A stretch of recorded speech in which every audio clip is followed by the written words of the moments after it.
Kurt Show. Oh, hey, hi. We're back again. How are you, Clay? I'm good. We got a little shot of winter weather here in Chicago today. It was it's very odd. It's a sleety, rainy, snowy, crappy kind of day. Yuck. So we had, I don't know about you guys, but we had I don't know, like maybe three days or so of like really, really spring weather. We had so much snow on the ground and it melted like 90% of it. It's almost all gone. And now they're saying we're going to get a little cold snap. I think so. I have these weird little quirks. Surprise. And I removed the weather app from my phone and I never check the weather. So I like to be surprised or aggravated, apparently, whatever the case is going to be. I don't know why I started doing that, but it's like, I think it's just a grudge against hearing everybody always talk about, like, that's always the opener. Oh, how about that weather? I'm like, I don't know. And I don't care. I'll know when I know. My defiance disorder, I guess. I don't know. I've worn shorts twice this year. That's my measuring stick. So have we had some spring? We have had some spring. Mm-hmm. Yeah. Crappy weather today. Yeah. Are you a spring guy? I don't love. Yeah. I don't actually love spring, but.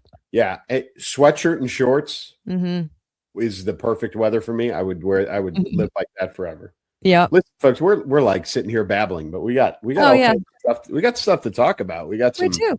What do we got? We got some Kristi Noem. We got some New York City craziness. We got some funeral stuff. More international soccer news. We got all kinds of stuff going on. All kinds of stuff. Here are the details, guys. Here they are. Welcome back to the show. This week, we're diving into DHS drama with Noem's ouster, a botched bombing in NYC, crazy airport lines, fallout from Jesse Jackson's funeral, questioning Talarico's moderate mask in Texas, Iranian soccer stars seeking freedom down under, and the draft buzz that's got everyone talking. Join Elsa and Clay Novak as they unpack the facts, call out the hypocrisy, and add our take, with bold truth, real faith, and no apologies. Let's get into it. Oh my goodness. Well, I'm glad you put us back on the rails because I would have just kept going, just casual to chat. People have been like, are they ever going to get to the point? Like, are they ever going to talk about No, I'll just keep talking about random things. This is not random. So who hasn't heard by now, but Trump just dropped the hammer on Kristi Noem, firing her. We'll talk about why I'm putting that in air quotes because we'll talk about it. But firing her as DHS secretary after a rocky tenure marked by botched ad campaigns, staff clashes, and the Minneapolis shootings. Now it's going to be Senator Markwayne Mullin stepping in to steer the ship, as they might say. So let's go right off the bat, Clay. You and I were talking beforehand. Was she? And I will say, when I shared the post about this, I shared a post that termed it as her being fired, and there were quite a few people that were fired up in the comment section, like, she didn't get fired, she got promoted. And it was this like really big argument in that I did not partake in the comment section. They were battling it out in there. And, I mean, I kind of lean toward, I don't know, maybe fired isn't quite the right word, but she was obviously removed and moved. So lateral move, Clay, a promotion, a demotion, like, I want your spin on this. So, it's amazing that we've gone this far. So it's been 14 months since inauguration. And this is the first director / cabinet member that has been removed by President Trump, if my memory serves. Other than what's his name, who couldn't get, couldn't get confirmed. But everybody else has been in place, right? We haven't fired anybody yet. Which, compare that to the last time President Trump was in office, and this is extraordinary. So, he's established a couple of new, or forced the establishment of a couple of new organizations, one of them being the Board of Peace, which we found out about last month. And then now we've got this Shield of the Americas, which is, a Western Hemisphere wide, multinational organization focused on battling, drug cartels and those kinds of things. And so Secretary Noem, former secretary, well, actually, she's still in the seat. Right. So former Secretary Noem is she's not fired yet. Right. Or was she? Was she removed and they put an interim in there? Maybe that's how it's working. Is that what it is? Okay. I think, I looked at Mullin's, I think I looked at Mullin's bio and he's got like a TBD or maybe even 1st of April. I think he assumes the seat. Okay. And that may have to do with his position coming out of, his seat in Congress, et cetera. Sure. Anyway, so with her, she got moved to be the U.S. representative in the new Shield of the Americas organization, whatever you want to call it. Do I think she got fired? President Trump doesn't fire people and keep them around. It's a good point. Did she get moved because of something that he was not happy with? Yes. Yes. I do believe, and I think it's less about her overall performance because she really was doing the things that he campaigned on, right? Close the border, deport, illegals, like all of those things. Right. And I think honestly, it was this $200 million ad campaign. You could do a lot of things to President Trump, but if you put his name on the line for something that he was not aware of or on board with, there's a price to pay. Right. He will own up to everything. Like the guy's not afraid of, I did that, or I said that, or this is what we're doing. But I think in that case, she claimed that he knew, and it may have been something as simple as a miscommunication. But again, he doesn't fire people and keep them around. Right. So I don't think this is a promotion. I think she was moved for a very specific reason. And I think a lot of it has to do with the fact that she no longer has any true law enforcement responsibility. And so whatever happens with this $200 million ad campaign, there's rumors of her having an affair. There's all kinds of things going on. Whatever it is, President Trump decided she needed some time out of the spotlight, and he moved her to something a lot less on the radar screen. Yeah.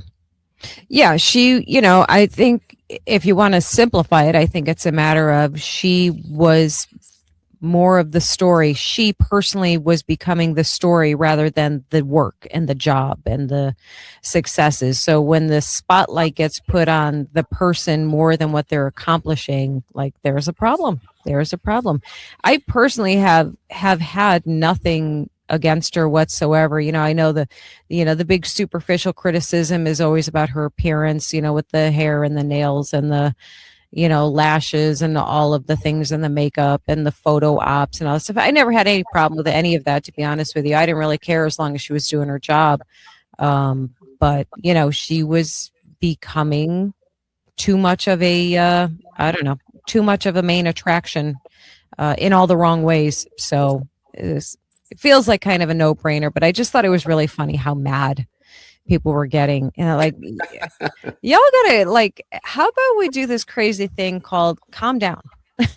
Just calm the heck down. Like, I appreciate anybody who feels very loyal to to anyone for that matter. I mean, your loyalty is great. It's lovely, but chill with the blind loyalty. Like, it's okay to respect someone and like them and admire them and be impressed with their work, but the blind loyalty and the rabid foaming at the mouth reactions when anybody dares to say anything, like y'all are acting like liberals in those comment sections. Like, you're embarrassing yourselves, and I'm embarrassed for you. So listen, I've had enough criticism about Secretary Hegseth over the last year. Yeah, and I've taken some flack for it.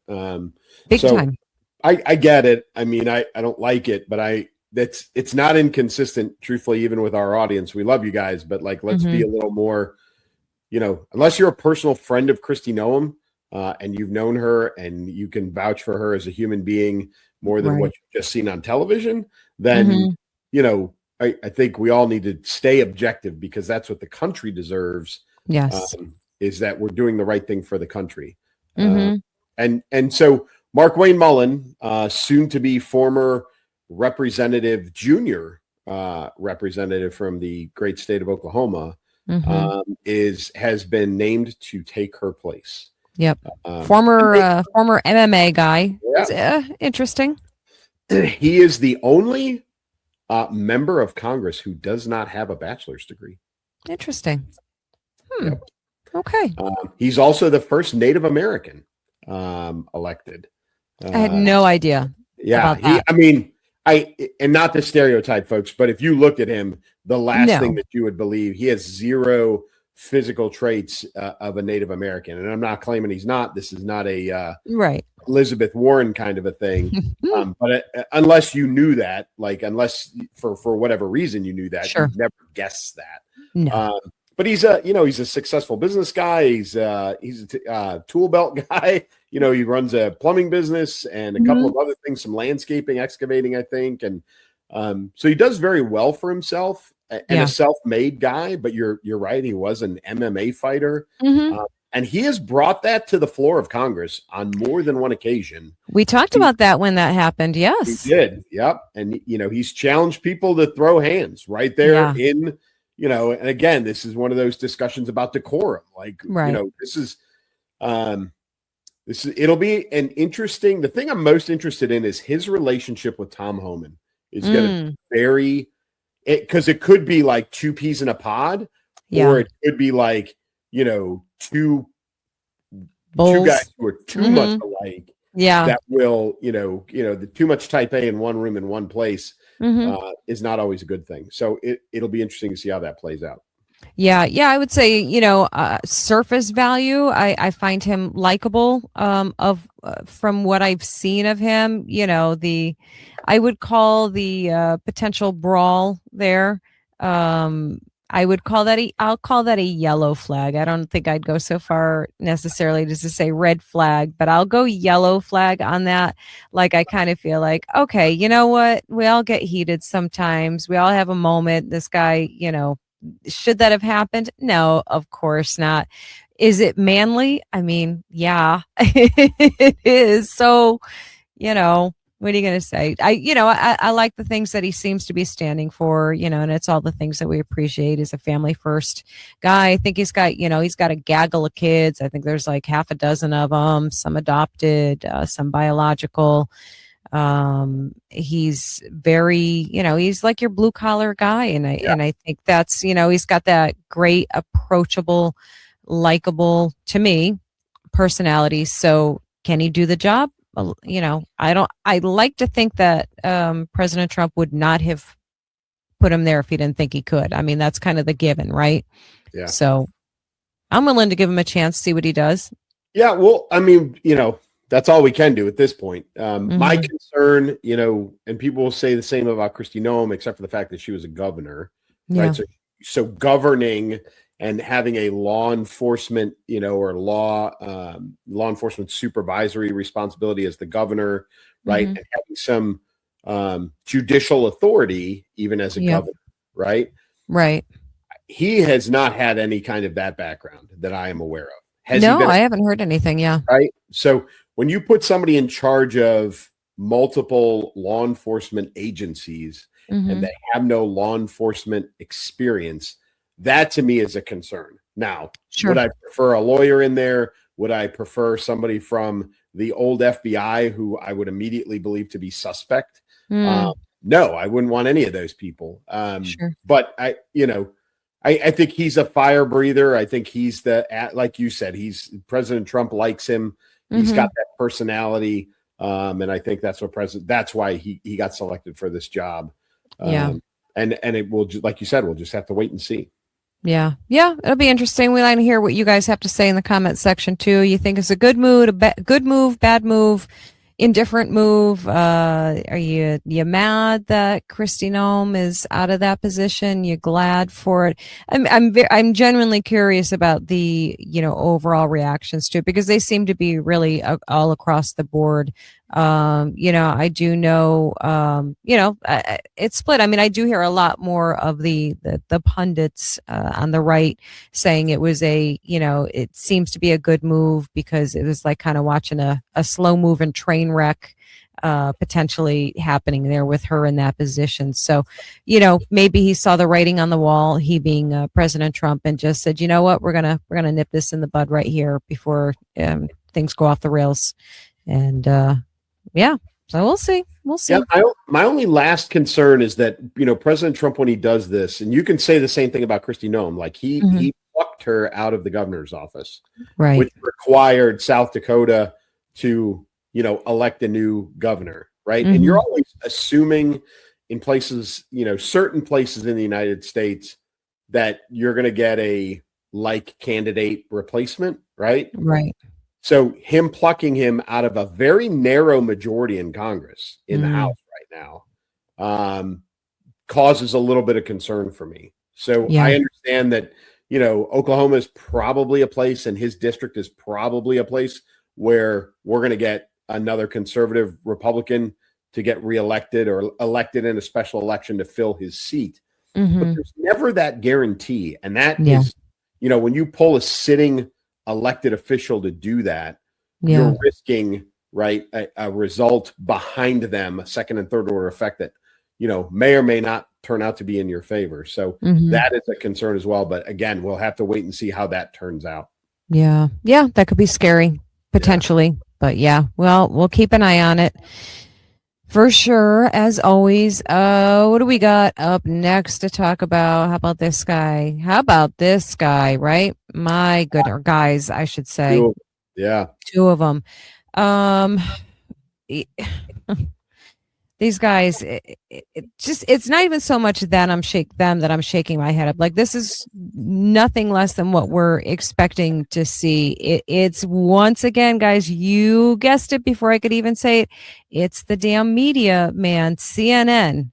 Wow, CNN. I thought I had the screenshot of it. I don't, but I will throw it up there.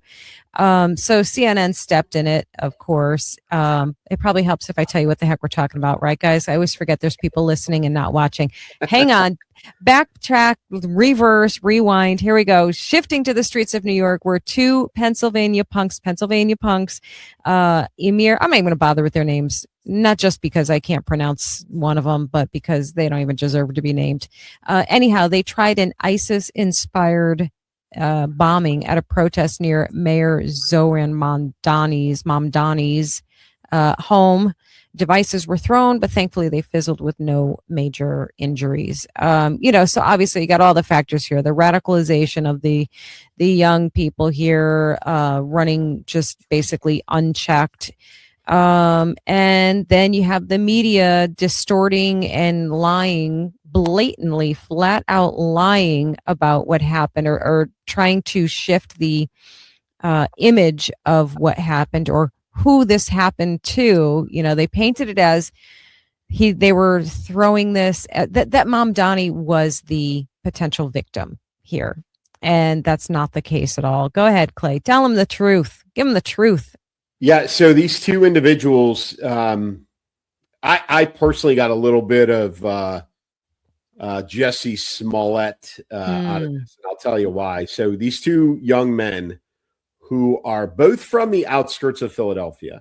One of them is the son of two Afghan nationals who came here in the mid 2000s, eventually got their citizenship. They're doing very well for themselves. I mean, they live in a town and in a house that's valued at the millions of dollars mark.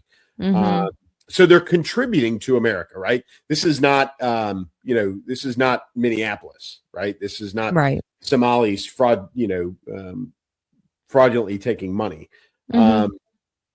This young man is 18 years old. He is finishing high school at this point. But the second young man is Turkish. He is a naturalized citizen as well, but much older, like 24. So you've got an 18-year-old and a 24-year-old. So they've got no school relation. They've got no personal relationship. They, by all accounts, don't know and have never known each other as far as the families and the people who know them. Mhm. But yet they drove the 2 hours from Philadelphia to New York. Their vehicle was tracked through toll booths in New Jersey. Not necessarily uncommon, but they passed through New Jersey and then they got into New York. And then they made this attempt, as you said, outside of the mayor's residence. I will never call it Mamdani's house because it belongs to the city of New York. But there was a protest going on, right? Outside of the residency. Yep. And it was a pro-Palestine protest. Yeah. So these two young men jumped in there and got caught on film. Like the whole thing. Yeah, the whole thing. Multiple phones, multiple cameras. Yes. And they launched these two devices. Neither one of them detonated. And then they got chased down by police and they got arrested and then proclaimed loyalty to ISIS. They wanted this incident to be as big or bigger than the Boston Marathon bombing. That was the intent. And no, Mamdani was not the target. There's too many coincidences in this. There's too much, like, how did these two meet? Like, where did they get radicalized? Yeah. If they come from, a grateful Afghan family that, is trying to contribute to America. Who's fucking these kids in the Philadelphia, the outskirts of Philadelphia? Who provided them with the not working explosive devices, Yeah. And listen, folks, the FBI is doing all those things. They're pulling their computers. There's already been some speculation because there were a couple of phone calls made from one of the families' homes in the Philly suburbs to law enforcement in the hours, I think, leading up to and then after the bombing. Interesting. Yeah, there's something suspicious about it. Yeah. But at the same time, they drove all the way to New York. They drove into the city. They went straight to the mayor's house, who is a Muslim and a communist, and then just happened to walk into a protest that's going on and just decided to throw these two explode. Like, there's too many coincidences going on here for this to be. There's something wrong. Like, all of my spidey senses are going off that this is not right. But I want to know who they've been associating with, and to find, especially because they've been radicalized and like this, war ISIS kind of thing. Listen, folks, we should never have to go this way, but we're going to have to. What mosque are they attending? That's what I want. Right. And so those are the roads that the FBI is going to have to go down, and people are going to get overly super sensitive about it. Because now you're blending into the politics, separation of church and state and religion and all this other stuff. The problem is that from years of experience, that part of the world doesn't separate religion and politics. They're all together. So that's kind of where we're at. Yeah. I did find that CNN quote. It's actually got it from one of my favorites, that Libs of TikTok. I love her account. So she pulled this up. So I'll read it to you guys that are listening and not watching. CNN posted, and I believe this is the one they quickly deleted, but not before. Thank you. So CNN tweeted, 2 Pennsylvania teenagers crossed into New York City Saturday morning for what could have been a normal day, enjoying the city during abnormally warm weather. But in less than an hour, their lives would drastically change as the pair would be arrested for throwing homemade bombs during an anti-Muslim protest outside of Mayor Zohran Mamdani's home. Here's what we know so far. And of course, they have a link to it. But, I mean, come on. Are you kidding me? That is right up there with their other one about, what was his name? The Iranian guy they got, and they called him a bushy white bearded man. Sorry, thank you. Yeah, and that wasn't CNN that said that. I think that was like, who was that? I don't know, one of the newspapers or something. Yeah, they soft play everything, and that's part of the problem. And so there was nothing normal about what they were doing. No. There was nothing. It wasn't an average Saturday. Like, those kids left Philadelphia area, suburbs, however it is that they met up, however they linked up, with intent to kill people. Yeah. Right. That and thankfully, great job by the NYPD, by the way, because the guy that chased them down, have you seen the still photos of this? Yeah. He is and I won't get the terminology right because every city is different. He is like a district chief. Like, this is not a patrolman or a sergeant or whatever. This is a section of the city chief that one hand hopped a railing and chased down an 18 or 24-year-old. Yeah. And tackled him and arrested him. Like, great job by NYPD on that one. Absolutely. Yeah, But, big time. yeah, so the media, and then the initial reports of this is that these were two white supremacists who threw these failed explosives into this protest. They were described initially as MAGA. That's why you get the Jussie Smollett thing about it, right? Yes, yes. And so there was a ton of media, jumping to conclusions, and then the mayor stayed on that train. He kept going with the white supremacy crap for 24 hours. Yeah.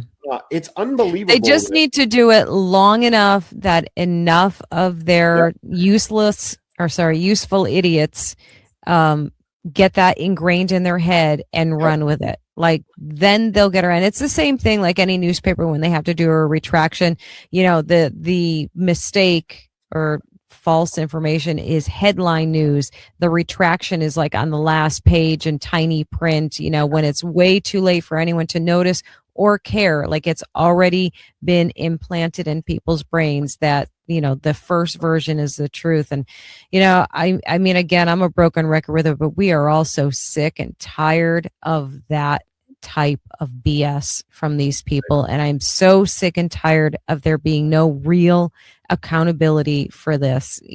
I mean, give me a break. Like, how did anybody who reads that narrative from CNN, that tweet, and says and believes it and doesn't question it, you are truly a moron. Like, you are an absolute dumb person, because to read that and know what actually happened and to fall for that narrative, like, so where did the bombs just fall into their hands accidentally, and they accidentally threw them in the air? Maybe like they thought they were going to get stung by a bee, and that's, like, that's like where they're going to take the story. Like, oh, a bee, let me throw the bomb really quick so I don't, I can't. Maybe they thought it was a hot potato, and and they had to throw, like, that's how CNN would like end up reporting it, right? Like, guys, they thought they had hot potatoes in their hand and they threw them so they wouldn't get burned. You can't hate these people enough. It's the same Jussie Smollett feel to it. Like, it does. The guy who's a multi-million-dollar, actor living in Chicago goes out at 2:00 in the morning, in a blizzard to get Subway, to chance run into two white guys in MAGA hats who happen to be carrying around bleach and a noose. Yeah. Like, we're going to get you. Right, in a neighborhood, truthfully, where there aren't a lot of white people wandering around. Like, and I get the same feel from this, except I think these two are useful idiots. Like, I think they were set up. I think that this was somebody else's idea. They were convinced. They're just being used for this, and that's what this is going to turn out to be. Is that there's just too much? There's too many coincidences. There's too much. There's too many holes in this. None of it feels right, and that's, I think, what we're going to find out about this. But again, they're going to have to start at the mosque. They have to. Yeah. I think your interpretation of this, or what you're taking from this, I suspect that it's going to be very accurate. Because they were really just dumber than dirt. Yeah. Like, dumber than dirt. Yeah. So the whole thing stinks no matter what. But I mean, like, the whole thing of all of that, though, and it's part of what we've been talking about, you and I and people in general, as all of this has been going on. I mean, honestly, as far back as all of the border crossings and everything, like you have so many elements of people that you just have no tracking, no idea of who they are, what they're affiliated with. And, thank God that that went down the way that it did, because obviously it could have been so much worse and such a different conversation. But this is the times that we're living in, and it's awful, awful. I know people who don't want to go, and I fall under that category. I'm not really interested right now in going to big concerts and big events where there's massive crowds of people. I told my daughter last week, was talking about going to a concert, my Florida child. And I said, honey, I know you're an adult and I can't tell you what to do, but you are not going, young lady. You are not going. You will be grounded. Mom card. Yeah, I played that mom card. Yeah. And if that didn't work, I would have pulled out the guilt mom card. I would be like, honey, you'll break my heart if you. That's a whole other conversation. But yeah, it's just, and I certainly don't want to be a fear monger and tell people that they shouldn't live their life and do things. But my goodness, just, head on a swivel, be cautious, be smart. That's all you can do. It's literally all you can do. And you know what, though, for once, we've got somebody who tried to tamp down some of the rhetoric. Yes, right? Indeed. Yep. So, in the past, whatever it's been, 2 weeks or so, the Reverend Jesse Jackson, who was a friend of President Trump, by the way. Yes. He asked before his father's funeral proceedings that everyone leave the politics at home. Now, he said that very publicly, and then they invited a bunch of politicians to speak. So mistake number one. Yeah. They can't help themselves. Come on. They can't help themselves. But non-politicians did it too. So Isaiah Thomas. So Jesse Jackson is a Chicago guy. I grew up seeing him on TV my entire life. I know he ran for president and all that. And I know that he was very much on the national stage, but he was local news here all the time when I grew up. Isaiah Thomas was invited to the funeral.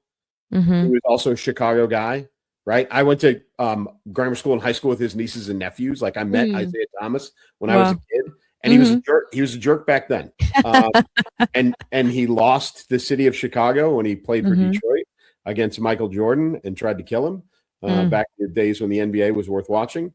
But he stood up there at this funeral and addressed the 5 presidents that were in the audience. And included, of course, President Obama, right? President Biden, President Bill Clinton, but also addressed President Kamala Harris and President Hillary Clinton because he believes that they actually should be the presidents, or should have been presidents.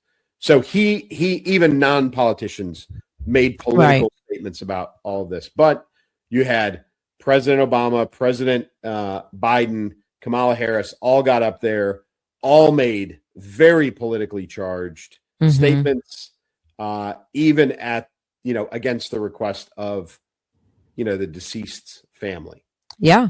Who was it? His son ripped him to shreds for it. Yep. Jesse Jackson Jr. So. Yeah. Jesse Jackson Jr., who is, he's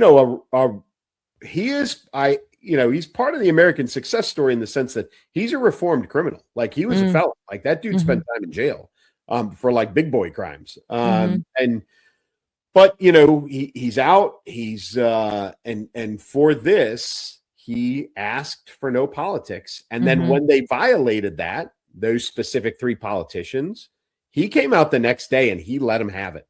Holy cow. Yeah, he did. And not only did he say that they violated his request, but he also said they stood there and they talked about my father and they don't even know my father. They never knew my father. So, he basically, you've got Jesse Jackson and Al Sharpton, Mm-hmm. right, who have been the two biggest Right. political religious leaders in the African American community for the last 25 years, basically took over for, people like Martin Luther King Jr. and Malcolm X, and like they were then follow on generation. And you've got the first Black president who is now is being accused of not knowing or having a relationship with Jesse Jackson. So what spin does that put on former President Obama? Right. To stand up there and do that. Yeah. Yeah. It was a bad look all around. It was, it's just shameful. It's just, I mean, that's it in a nutshell. It's just shameful that this is what they feel compelled to do at every single turn. Your award shows and all of the things, you know what, that's one thing. And you do almost expect it because they're so far left leaning and all of that. But come on, guys, that's so disgraceful and disrespectful. But that's what they do. Like you can expect no less from them. It's a shame. I'm very happy that Jesse Jackson Jr. did that. Yeah, I am too. I am. And he's a dyed-in-the-wool Democrat. There's no question about it, but he asked for no politics. They violated that. And then not only did they violate it, but they said a lot of things that were either untrue or he felt it was even more disrespectful to do that because they didn't have a relationship with his father. Right. So good for him for calling him out. I think we need more of that across the board and across the aisle, folks. Yeah. Like this is not just limited to the Democrats. They just happen to be the ones who this week made the biggest idiots out of themselves. Yeah, absolutely. And to state the obvious, not a single one of them has acknowledged that hand slap. Nope. What a surprise. What a surprise. They don't even have the class to own up to and say, hey, you know what? Feel bad about that. Shouldn't have done it.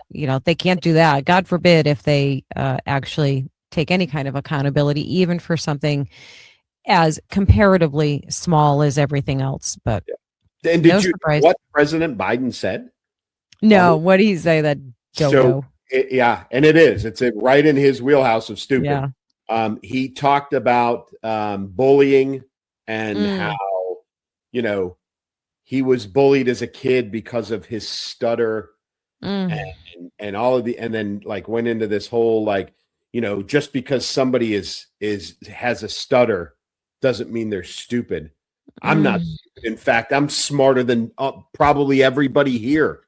So he basically told an entire room full of people they're dumb and he's smart. That they're dumb and he's smart. And truthfully, an entire room full of African Americans. That they're dumb and he's smart. And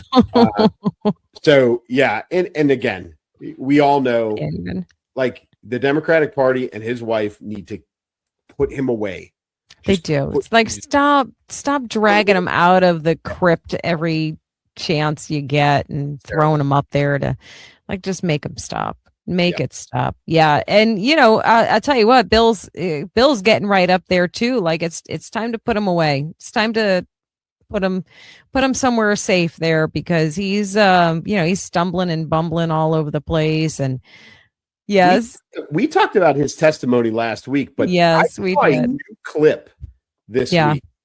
Did you see where he was kind of like low key flirting with Nancy Mace? I saw that and I was speechless. I was absolutely speechless. It wasn't even, I don't even think it was low key. I think it was like blatant. Like he was flat out flirting with her and she was kind of like, okay, I don't even, I can't even right now with this. I mean, he was like, it was said in a very nice voice. You know what I mean? Like it was very I'm telling you, I think he's flipped his lid like entirely. Like he is complete. It's either one of two things with him. One, he has just simply hit the don't give a hoot phase and he just is letting it fly. Or it's kind of addled up there and he can't even like control it. Like he doesn't even have the control to stop himself. Whatever the case is, like you better put him away because he's going to be making a lot more shocking, offensive statements and things. I mean, he almost pushed his wife down in New York City. What was that, today? I think that was just today. Guys, it's Wednesday. We're recording on Wednesday. You'll see this on Thursday. There's all these videos circulating right now, catching this moment where the two of them and, of course, a gaggle of people around them were walking in New York City, and she stopped abruptly because of traffic, and he kind of gave her a little push and then like walked into her, so of course the memes and everything all over the place are that, he was trying to push her into oncoming traffic, which of course we're all finding hilarious. Our listeners and viewers last week in the comments, somebody confirmed that he does have Parkinson's disease. It is Parkinson's. Okay. All right. One of our viewers said that last week.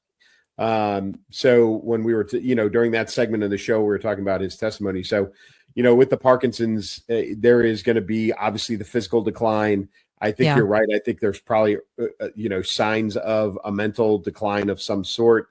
He probably, he clearly has his faculties better than President Biden, but right. It's like he's losing the filter.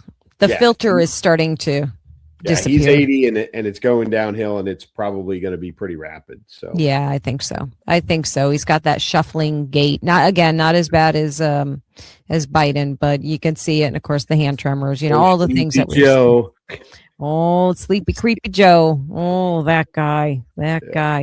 I miss playing I miss doing the skits of the handler. I miss doing those. I don't want him back. Believe me. I mean, I'm fine. I'm okay. But those were a lot of fun to do. He gave me nothing but material every single day. There was something to make a skit about. My goodness. Oh, all right. So listen, we're laughing right now, and I'm not going to be laughing in a second because we're going to be talking about this. Clay, they're freaking me out here. I got I got grandbaby visits coming up. They can't be messing around. I do as well. I'm on my way down to Florida this weekend to go jump out of a plane with some friends of mine. And, but yes, so TSA right now, folks, is, there's some significantly long lines at some of the bigger airports. And it does have to do with the partial government shutdown. No question about it. There is discussion about curtailing some flights until this gets settled. President Trump, you said it last week. President Trump has said, he's not signing anything until the Save America Act, I think, is passed. And that would probably include any kind of budget declaration at this point. So do you use any apps to check wait times? I didn't even know there were apps to check. I didn't know that either. So we do the TSA PreCheck. And I never, we typically get to the airport within an hour before boarding. And I guess that's not going to be the case this time. I guess we're starting extra early. Yay. Yeah. Although, I don't know, you and I talked about Clear beforehand. So I think that might be the so I'm airport anxiety. And I do have Clear, which cuts out a lot of time. If you travel enough that it's financially worthwhile, if you fly enough during the year, then it may be worthwhile for you. If you're a casual or occasional flyer, probably harder to justify. Right. But it is Clear is a definite bonus. But I am airport anxiety. I am still two hours before, and truthfully, I overplan it. And I end up getting there even more than 2 hours before. I do use the USO at pretty much every airport I go to. It's one of those nice veteran benefits that I can go in there, grab a bottle of water, and sit down in a quiet place for as much time as I need to. So I don't mind being at the airport early.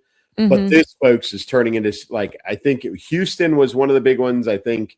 There's another one too. New Orleans. I think one of the ones in Florida. I don't remember which one. But they were in excess of 4 hours. So if you are a traveler, or either you've got travel coming up or you're a frequent traveler, I think there's a My TSA app. Didn't know that. I didn't either. And so you can, it directs you to wait times. It'll tell you what wait times are at your favorite airport.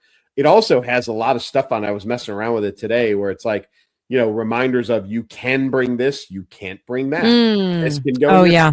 carry-on. This has to go in your check baggage. Mm-hmm. So there's that. But there are also some other third-party apps that will give you wait times. Now, That's good to know.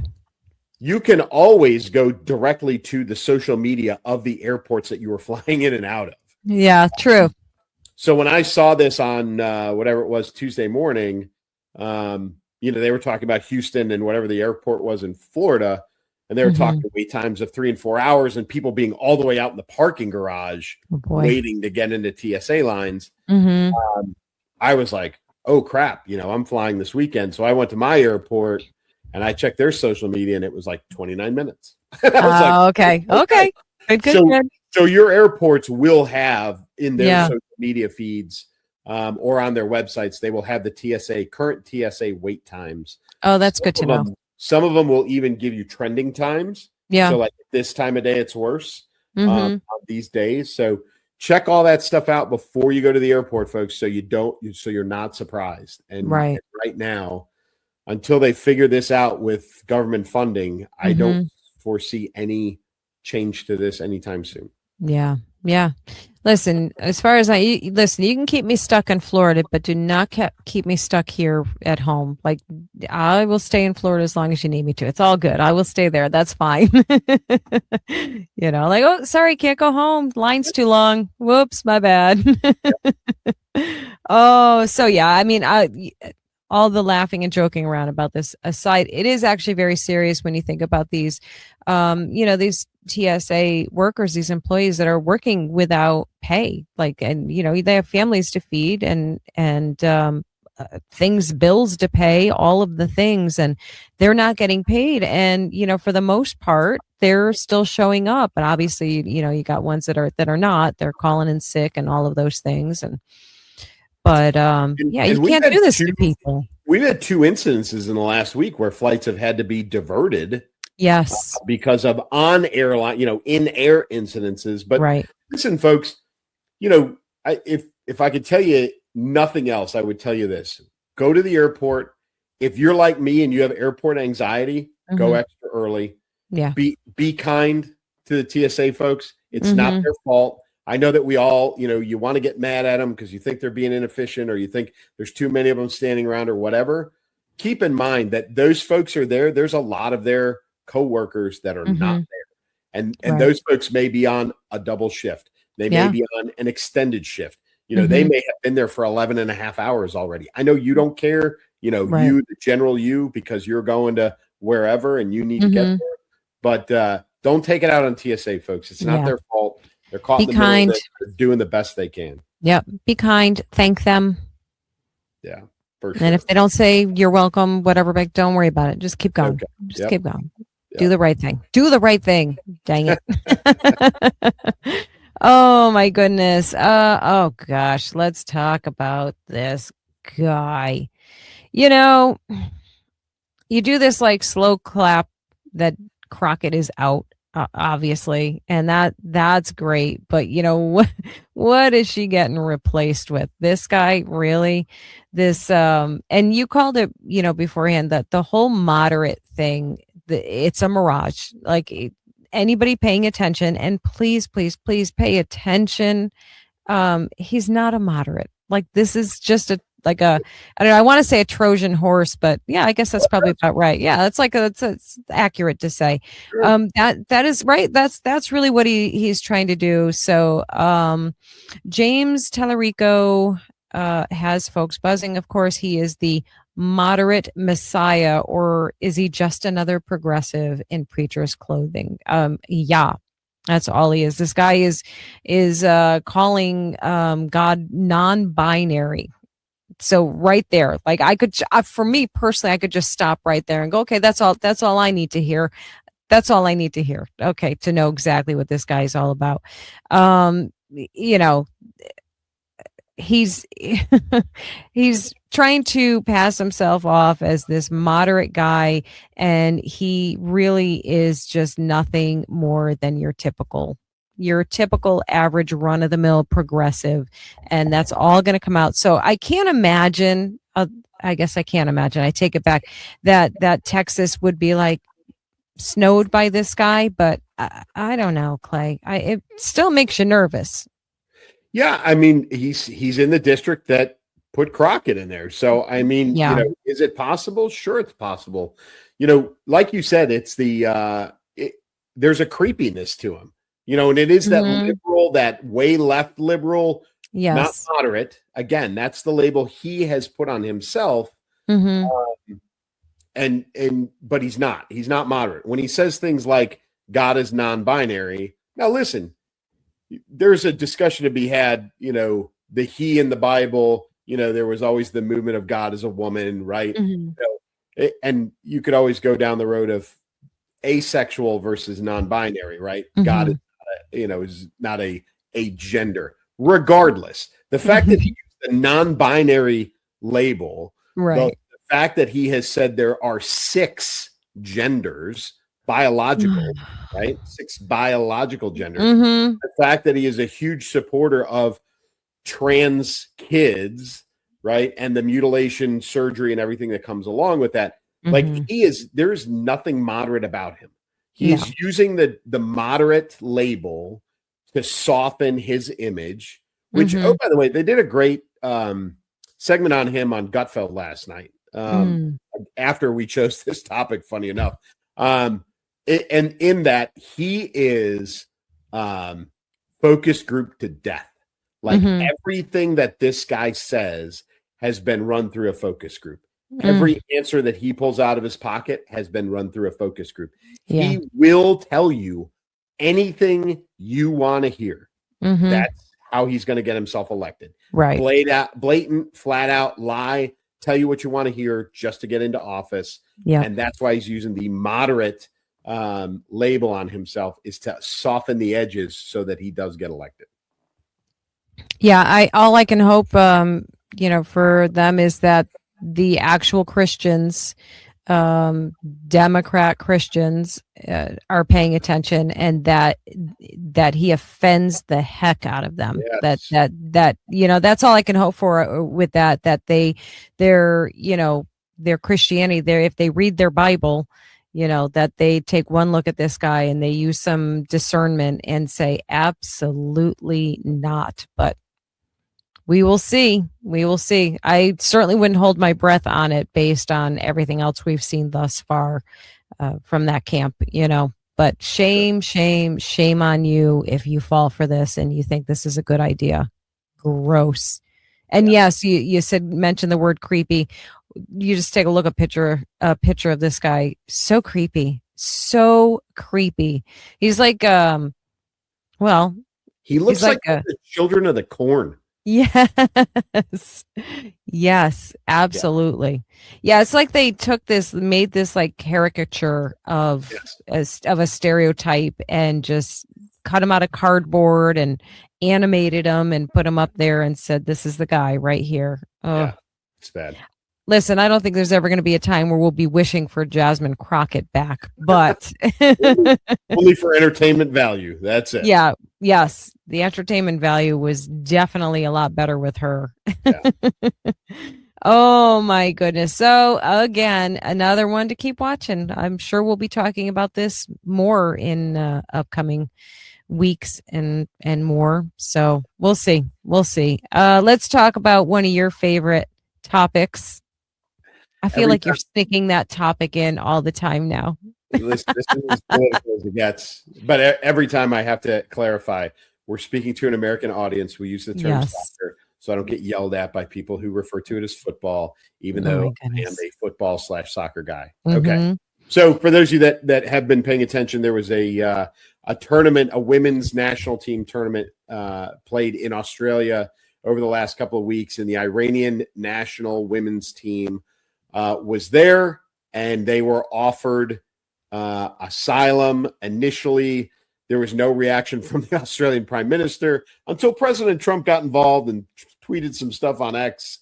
And then Australia offered these women, because they protested by not singing their national anthem before one of the matches, and it caught the attention of everybody, and it hit social media pretty hard.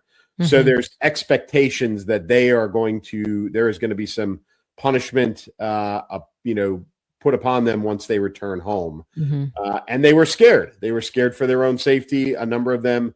And so President Trump stepped in. I think probably didn't give the Prime Minister of Australia a fair shot, but the Prime Minister stepped in, and the entire Iranian women's soccer team, coaching staff included, were given the opportunity to take asylum in Australia. 6 of them have taken the offer. Initially, it was 7, and then, initially it was 5, and then 2 more jumped in, and then one of them backed out and said, "No, I'm going home." And the fear for them is that their families are going to pay the price if they don't return to Iran. The flip side to that fear is if they return to Iran, they're going to get punished for not singing the national anthem. And in that country, especially being women, that punishment could be pretty severe, up to including death. So thankfully, Australia, I think, did what they could. I think they offered what they could. But now, even today, a new development is the Iranian men's national team qualified for the World Cup being played here in North America this coming summer. And Iran has said that their men's national team is dropping out of the World Cup because of the airstrikes by the United States and Israel. And there's no way that they could come over here and play.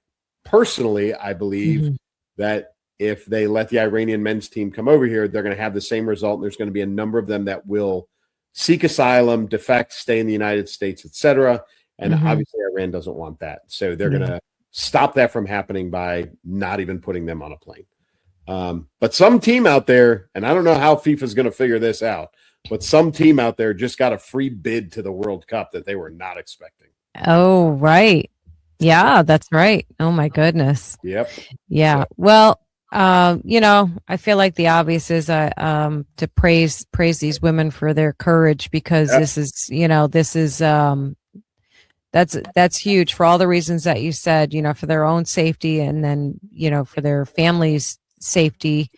That is a decision I wouldn't wish on anyone to ever have to make. And, what a world to live in that this is something that even happens. But kudos to Trump for putting on the pressure. Love that. Like, hey guys. And then gave the Prime Minister an attaboy for stepping in. Yeah. That is good. He said it. Prime Minister stepped in. Like I said, I've given him enough opportunity, but the Prime Minister stepped in, and then, and then Trump, applauded him for doing so. Yeah. So. Yep. Nope. That's good. So, pretty wild story. I'd love to call it a great story. It's great for those girls that are going to have some freedom. But geez, there's so much that goes with it. It's so sad. Just the whole thing is so sad. Yep. Let's talk about, let's say we technically have two topics left, but let's talk about this. So this is I don't know, is this a real drama or is this a created drama? So the rumor mill has been churning on a possible military draft amongst all the Iran tensions. Hegseth won't rule out boots on ground, and the White House dodges questions. Fear mongering or what? What do you think, Clay? There's no draft, folks. It's not happening. And listen, I can play both sides of this. Sure. Being a career military guy, I'm not a fan of a draft for a number of reasons. Listen, we had recruiting problems for a long time because we couldn't get enough candidates who were fit enough to serve. Right. And say fit enough. There's the epidemic of medicating kids, which immediately disqualifies many of them from service. You've got kids who are not physically fit enough. You've got kids with criminal records. There's a lot of things that will, make a draft very, very difficult. Two, there's no need. There is absolutely no need. We have not put a single boot on the ground that anybody knows of. And so we don't need it. But, there's an old adage in the military for a commander, right? If you're the guy in charge or gal in charge, you spend 90% of your time dealing with 10% of your soldiers. That 10% of not your top performers. They're the ones that you have to worry that are discipline issues, that get into trouble all the time. If you implement a draft, that 10% is going to go up exponentially because you're going to have a whole class of folks who don't want to be there. I don't wish that on anybody. But listen, folks, there's no draft. It's not happening. Everybody calm down. There's no reason for it to happen. And for all of you that are saying that Barron Trump should be serving because his dad decided to do this, you're all way off base. Yeah. Way off base. And we could have a whole separate segment on why. Right. And people have been saying things about Prince Harry, and I was there in Afghanistan. Like, as great as that was that he served his country, I will tell you that the guys that he served with, who I talked to after he was shuttled out of there in a hurry, they all knew that if anybody found out, if the Taliban, if anybody found out that he was there, that they were going to be targeted so hard.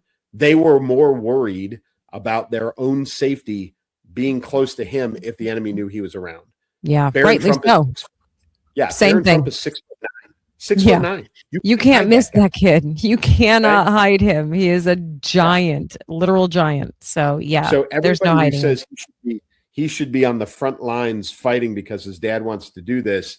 Then you are wishing to put more people at risk simply for the on principle. So way off base on that. Regardless, there's no draft, folks. There's no draft. Everybody calm down. Stop wringing your hands and shaking your fists and having a panic attack. It's okay. Yeah, everything's fine. Your son doesn't have to come out of the basement. It's okay.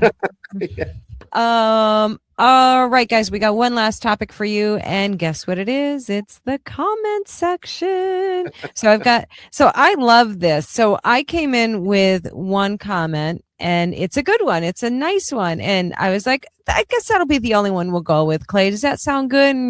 And Clay says, actually, I've got one, and it's not so good. So I thought, well, there we go. I do love balance. Balance is my favorite word. So we're going to do both. What should we do first? The kind or the not so kind? Let's end on the good. Let's go with the not so nice. Start with the not so nice. Is that what you said? Yeah, this is the one I pulled, folks. And there was so much irony in this. And it actually, so this is a comment from one of the shorts that you do, like when you take the show and you pull a highlight. And I don't remember which one it was. But this, Frank says this podcast is a full-on assault to rational, intelligent person, which he posted this, he hit enter. I think he meant any, but he clearly didn't spell check. So he is not obviously a rational, intelligent person. So he is clearly not. He kind of outed himself, but this is what Frank thinks of all of us, or at least thinks of Elsa and I. And, I guess it is what it is. It is what it is. Well, everybody's entitled. And, all I would say to Frank is, a couple of things. One, you don't have to watch, honey. It's okay. You don't have to watch. That gun on the wall there behind Clay, it's not going to get you. You're okay. Nobody's holding that to your head to watch. Right? I'm so scared. Two, I would say spell check, my friend. Spell check is your friend because you just made such a fool. Right? That's all. We do know what you meant, but when you are accusing other people of being unintelligent and you don't even know that, for one, podcast is one word, not two words, and ENT, just all you had to do is spell check. So anyhow, thank you for your comment. We appreciate you. Have a wonderful life. And then actually hang on, I got to say this before we get to the other comment. I want to say this. So I see in some of the reels that some people comment, who are they talking about? What is this to? Where does it come from? And the level of bafflement is baffling. It's clearly part of a podcast. do people not know that, like, if you click on, I don't know, the bio and go to somebody's page, or they just click on the name of the creator of that content, it'll take you over to all their stuff. Like, it's actually kind of easy to find. So, like, it's not that hard. And then usually 99% of the time there is a caption at the bottom or top or side of the video that explains what the video is talking about. So it just takes like a couple of seconds to read it. People like hate it. I noticed after that was out for a little while, and there were so many questions about, we were talking about Megan Rapinoe, right? Yes. And people couldn't figure out to go and find the stuff at the bottom, and you put a big black and white box right in the middle of it to make it in the middle. Like, why are they? I was feeling bad initially. I'm like, oh my goodness, I made a mistake. I didn't put a caption. I didn't do this, and I've messed everybody up with this. You know, because it was all there. It was all there. So I'm not taking the hit on that, folks. All right, and here is our nice comment to end the show with. Richard said, "This is the first time I've seen your show trying to educate people, well-balanced and factual. We try. We thank you. And we do try. Like, no joke. Like, we try. We try and get all of the facts. I may come in with a little more fluff than Clay does. Clay comes with the facts. And it's a nice balance. It's a nice balance, right?